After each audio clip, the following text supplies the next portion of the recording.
second round of the folks here later tonight. But I'm absolutely opposed to it. I have fought against it. I think the public supports their public schools, and they want the resources there to do it. Vouchers would be turning 180 degrees from that. I think it'd be very difficult to do the things we've got to do in our school system. You would leave a generation of children out and later realize what a big mistake they've been. You cannot let that happen, which is one of the reasons I am running for governor. I want the veto pen for that.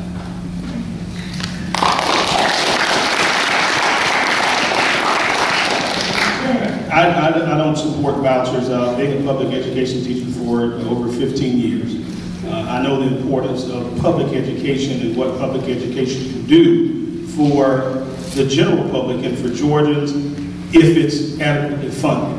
You know, it's difficult to require teachers and schools to make adequate yearly progress when you don't adequately fund education. I mean, you know, anytime you're in the classroom and you're working with students and they don't have the tools they need to be successful, then you're causing serious problems. So I think what we've got to fix our current public education system first before we even consider offering any other alternative. Because if you have a failing system and you're taking money away from an already starved educational system and you're giving options to other people, that's just going to create more problems. And I think that's just bad politics. I think it's bad for our students, our teachers, and I think it's bad for Georgia. When you gentlemen is elected governor, it's almost certain that you're going to be dealing with the legislature, which is going to be a primary Republicans. So the question is, what can we look to as evidence of your ability to lead in a bipartisan fashion, which I think you would have to do? Let me begin with Mr. Porter. Well, as you know, I've spent 28 years in the legislature. As Speaker Pro Tem, as Chairman of Higher Ed, as Chairman of Education, as a governor's floor leader, which gave me the experience to look at how the executive branch runs. It takes bringing everybody together to move Georgia forward. When you're governor, you're everybody's governor. But on the flip side of that, you've got to provide the leadership to set the direction where the state needs to go. I've always been able to work across the aisle, but when we're philosophically different on issues, you need to define that. And we've been able to do that in the past. But to do the things that I know that I want to get done in education, I know that I can bring everybody together. The things that I know that we need to do in transportation, I know that I have the ability to bring both sides together on, in water and in public safety. They're overlapping issues. People want the right thing. Perhaps how they explain it, how you get there may be different. But a governor has a lot of power. And there are many ways to bring everyone together on the issues we know are relevant to Georgia. I think that Georgia is a conservative state. I think when you go into people's districts and talk to the people about how to move Georgia forward, they will follow a strong leader on how to get there in improving education, in getting gridlock and providing transportation, and solving the problems that are there. You simply have to bring everybody around the table. I've done that. I do that every day at the General Assembly. We define our issues properly on those that we need to move forward, like education, we come together on. I do that every day. Mr. Porter, do you believe you'd be able to provide bipartisan leadership? Absolutely. My whole career has been pretty much as a department head in state government, and I have seen the evolution of Georgia from a one-party Democratic state to a true bipartisan state. And throughout that time, I've had to work legislation, non-controversial things like tax matters and liquor matters and tax matters that tend to get people excited. And I've had to work across the aisle and build consensus for the things that needed to be done. I think one of the things that really defines this issue is the whole question of leadership. And let me give you some examples. There was a time in Georgia not too long ago when if a legislator had introduced a bill to criminalize the implantation of microchips in your head, the person would have been laughed out of the General Assembly. Well, for heaven's sake, there's a bill down there in patent.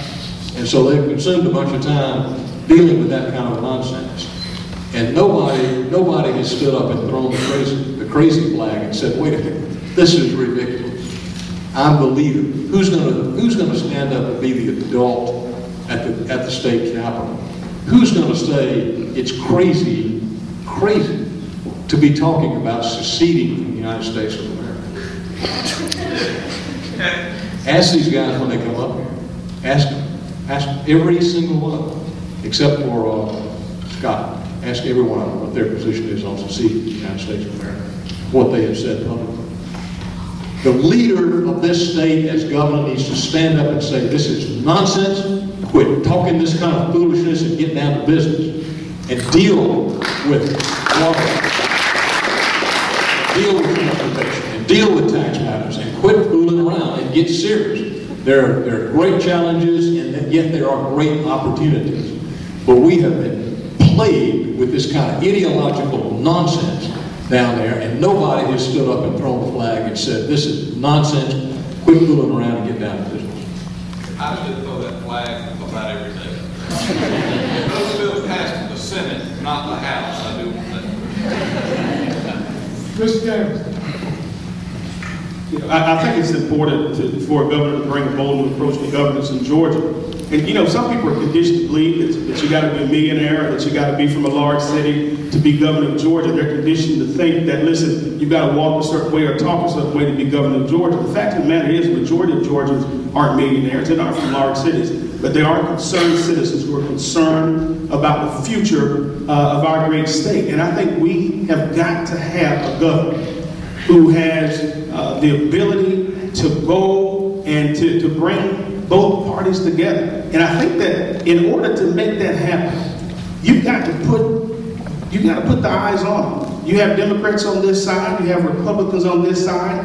A lot of times we send our representatives and our senators to the General Assembly to do a job for us, and a lot of times, some of them, not all of them, do more jobs for themselves than they do for the people of Georgia. So I think we've got to put those eyes on those people who are representing us in state government and let the state see how they represent. Call CNN, call the Georgia Public Television, and put the cameras on the representatives, because if a citizen has a concern, I think that it behooves those people who are in public office to listen to the concerns of all Georgians. It doesn't make a difference if you're Democrat, Republican, Independent, or Libertarian. If you're a Georgian, your voice should be heard. And as governor, the voices of all Georgians will be heard at the highest level of state government under my leadership.